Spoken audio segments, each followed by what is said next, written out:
Alright, well if you take a look at our holes, some of them are nice and wide and some of them are a little bit not wide. But the idea we're going to do now is we're going to go through and make them wider. But that's two reasons really. First one is obvious that if you wire the hole you can move the tree in so you line it up better. Makes a straighter line, and then when you look at it they're all equally spaced. Second reason is that when you backfill, well, it's easier for you to get the soil. If we look down, if the ball is right in here, it's easier for you to work the soil around the tree so there's no air spaces around the tree. We'll take a look at that later. But working the soil into the ground and line up the tree to make it sure it's all in line is the reasons why you make the holes wider. Alright, we're going to be putting the trees in the hole. We already have two of them lined up where they're going to go. What we do is we actually have to, we dug our holes a little deep, so we have to go back to the hole and fill it in with a little soil. And when we push this guy in, I have to do this one real quick to let you guys see how we do it. We put it into the hole, and we look at it. We don't want to make sure it's too deep, because if it's too deep, the roots will start to rot a little bit, and we don't want that. So we always, there's a saying that we go, it's too high, it never dies. If it's too low, it never grows. And that's pretty much accurate to it. So then after we have it in the hole, we want to line it up to where we want it to go, and that's why we use our tape measure. And we're doing a 3-foot on spacing. So we go from the center of this tree to the center of that tree, and this tree has to move a little bit this way. We get it centered up this way, and we'll center it up against the line. Dig it out. Rather straight. Yeah, it's okay. That's good that way. Let's go against the line.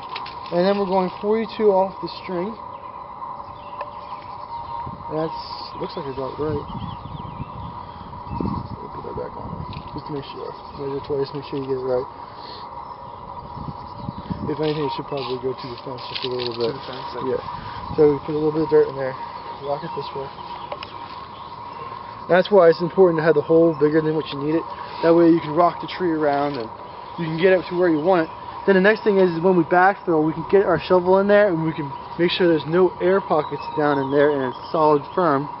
If there is air pockets, what happens is the soil starts to settle and your tree can start leaning side to side. So that's why we want to have it so we can get the soil around the trees. If you look at our trees, I've been moving them back and forth in the holes, taking one out and putting another one in its place. What I'm trying to do is, if you look at them, I don't want all the fat ones close together and all the thin ones, because there is a range in the trees. So we want to spread them out to make them as uniform as possible. So when you look at it, you don't notice there's a difference in the line. So we're just about there. If you take a look at it, we only have to measure out the last 4 to make sure that they're right in line.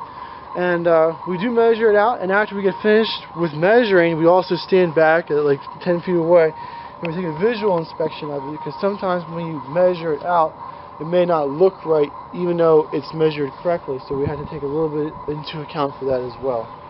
So I would say measuring is definitely important, but also taking a look at it and making sure it looks correct from your point of view too. This is called an Evergreen Arborvitae. This is 5 to 6 foot tall. It is very, very commonly used Arborvitae. All the plant stores that you go to should carry this, and a lot of times people like picking this type of plant because if one would die, it's easy to find a replacement. This video is brought to you by Highland Hill Farm. We grow and sell screening and buffering trees for privacy and sound barriers.